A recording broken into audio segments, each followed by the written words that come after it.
Had to take a break, Um, a lot's been going on. I wanted to catch up on some content just to make sure that, I had plenty to discuss with you guys on this week's episode. So I do. I definitely do. I have plenty to talk about. So we can get right into it. Shout out to C Wood.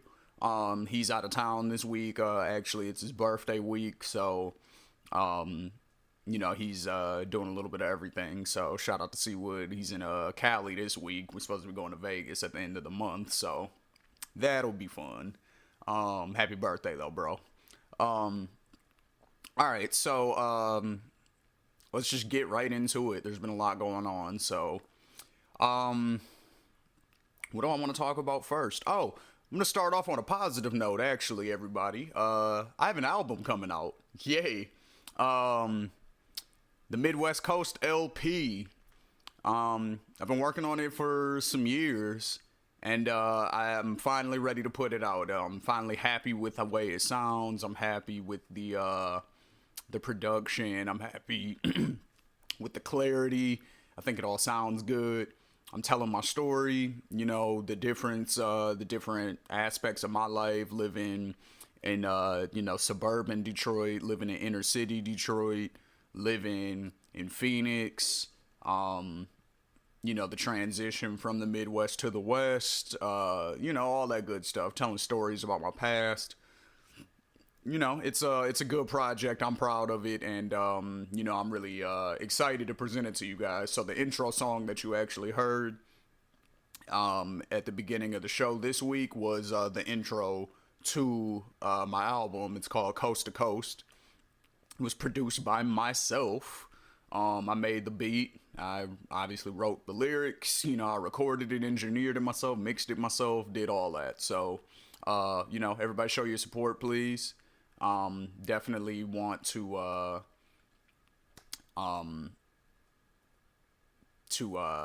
make sure that I get it in as many ears as possible.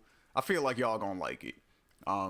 There's some of everything on there. There's some of those like boom bap beats on there, for my 90s heads. There's some, modern West Coast type sounding beats like on your DJ Mustard, League of Stars type groove. Of course you got some down south beats on there, some of the trap stuff. So yeah, man, like there's some of everything on there. I think y'all will really like it. There's no auto tune anywhere on the project, just to keep it real. Just to, you know, make that known. There's no auto tune anywhere on the project. Okay. So let's talk about the news. There's 4 hurricanes happening all at the same time. Wonderful. So, first hurricane, obviously, Hurricane Harvey hit Texas, hit Houston. Shout out to everybody in Houston, and in Texas in general. You don't even got to be in Houston. It was affecting everybody. I was seeing video, pictures and all that kind of stuff from, just the after effects of people who don't even live anywhere near Houston. Like, it was bad. Shout out Vermeek, shout out Q, shout out everybody else that's on the Critical Dump Network who might be, based out of Texas. I hope everything is going well with y'all. I know it is, with Meek or whatever. I've, been able to keep up with her to make sure that, she's doing all right. Q, I assume you're doing all right. I haven't heard nothing bad, so I think you're doing good. But, seriously, well wishes, and, I hope that happens quick for you guys, the whole recovery effort and everything, because it's, it's sad. I was actually talking to a guy at the gas station like a few days ago, and he was telling me, how one of his friends, because I guess this guy's originally from Texas, it was just like kind of a random conversation. I don't know the guy, but, we were both at the gas station or whatever, and he was just kind of just talking to me. It seemed like he just kind of needed somebody to talk to, so I listened to him, and, he basically was saying how, one of his family members back at home, they essentially lost their whole family, like their wife and I think either one or two kids, like they heard them drowning basically, like, and he tried to swim against the current to try to go get his to go save his family, and he couldn't, and I guess like a building collapsed or something like that. Like he was telling me, but he was kind of out of it a little bit just because you could tell that he was still, in shock about what happened or whatever. So but yeah, like it's just really sad, and he was telling me, that this guy's whole family basically died, and every time he talks to him, he doesn't even know what to say to him, and it's just a really unfortunate situation, and that's just Texas. Now you got to move on to Florida. Florida's getting hit with Irma. Irma's pretty much destroyed a lot of Puerto Rico, Honduras, Cuba, all that, those islands, basically. Haiti, I'm sure, definitely I heard about Puerto Rico. I'm kind of speculating on the other ones just because they're close in proximity, but definitely, want to send well wishes to Florida as well, because, it basically burrowed through Puerto Rico, and now it's in Florida. So that's two storms that they say are once every 500-year storms. Two of them in the same week. I think you guys know where I'm going with this, but I'm going to continue anyway. There's yet another hurricane that's supposed to hit West Africa. Maybe it already hit West Africa. I'm not sure. No one's talking about this one, of course, because it's West Africa. But there's a hurricane over there, too, getting ready to do some damage. Finally, you have the one in the Gulf of Mexico. Not only was there the threat of a hurricane in the Gulf of Mexico, there was also an 8.2 Richter scale hurricane that just happened a few days ago. I'm recording this on September 13th, so just so you guys know when I'm talking about all these events. So here's the thing. Earthquake, 4 hurricanes, right? 2 of the hurricanes are once every 500-year storms.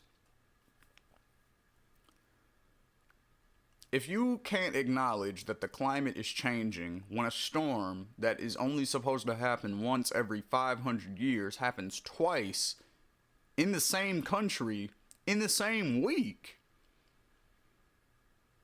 how can you deny that the climate is changing?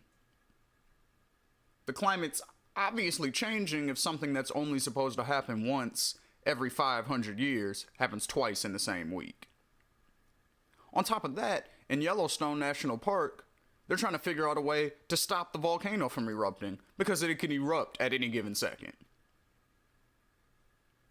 Hurricanes, volcano eruption, earthquakes. Look, if you're religious, which I am not, but if you are religious, this is probably a good time for you guys to start reading Revelations and all that kind of stuff, right? Because this would be a good argument for you guys' side. Like, hey, look at all these crazy weather events that are happening at the same time. This is God's work. He's punishing us for electing Trump. That would be a great argument right now, and I really wouldn't have too much to argue against it, other than just, there's no proof. But yeah, that's what a lot of people have been saying. Like, a lot of people are like, yo, as soon as he got out of the Paris Climate Agreement, Mother Nature said, oh, really? Let me show you what's gonna happen if you don't fix this. So I don't know, man.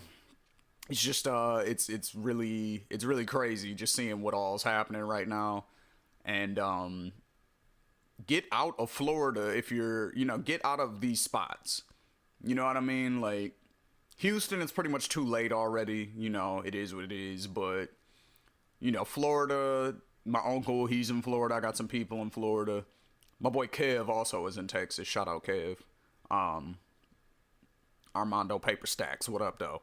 But yeah, I'm happy my uncle, my Uncle Tony, big OG Tone, he's out of Florida now. He's I think he was in Kentucky is where he ended up. So yeah, man, it's just scary. It's just really scary seeing what all's happening right now. But um, hopefully, hopefully this will wake some people up and they'll stop denying the obvious, which is the climate's changing and it's our fault. Mostly. I don't know if it's 100% our fault, but I don't even know if scientists say that. I don't think scientists are saying it's 100% human beings. I think they're just saying we're a great contributor to it. And if we were to stop doing the things that we do that contribute to climate change, then we wouldn't see these storms as often as we see them or as strong as we see them. Because one of them was a Category 5, the other was a Category 4. We haven't had that many Category 4s hit the United States in a long time. Like, it's been a while. Like, Katrina, I believe, was a 4 or a 5. But before that, it had been a while. Sandy wasn't a 4 or a 5. Sandy was maybe a 2 or a 3. I don't remember. But it wasn't that powerful. It's just where it hit made it bad. It hit Jersey and New York and different, you know what I mean? So it's like the East Coast, obviously, how their infrastructure is set up, with buildings and the electric grid and all that kind of stuff. It just affected them more because they don't have as much space. So you don't need as much storm to do more damage because everything is right there close together. Whereas down south, stuff is spread out a little bit more. So a strong storm, it does the same damage. So I don't know, you guys. Just stay aware, please. Don't litter. Don't spray aerosol cans up at the ozone layer. Try to carpool if you can. Just it's little stuff, little things that we can do to, that we as individuals can do. At the end of the day, it's more so up to corporations, which we can't trust them to do the right thing, but it's more so up to corporations and more so up to, government bodies to do regulations or protections. In this realm, that's something I got from the Jimmy Dore show. Steph Zamorano, his wife, she has a great way of framing regulations because that's it, the word itself has been demonized. The word regulation, it's almost like an implied negative. If you want to regulate something, it's like, oh, you just want to impose. Like that's almost what that means now. So it's like she's like, no, just think of the word regulation like the word protection. If you put in the word protection wherever there's a regulation, not only does it sound better, but it's more accurate. So instead of saying we need to regulate business, we need to have worker regulations, say we need to have worker protections. Who's going to be against that? So regulations / protections for the environment, very necessary. We all know the Trump administration is not doing anything about it, so it's on us. It really is. It's on us until we can get a progressive in the White House. So, it is what it is when it comes to climate change. We got to do what we can do in order to make that change because we can't rely on, the higher ups to do it for us. So.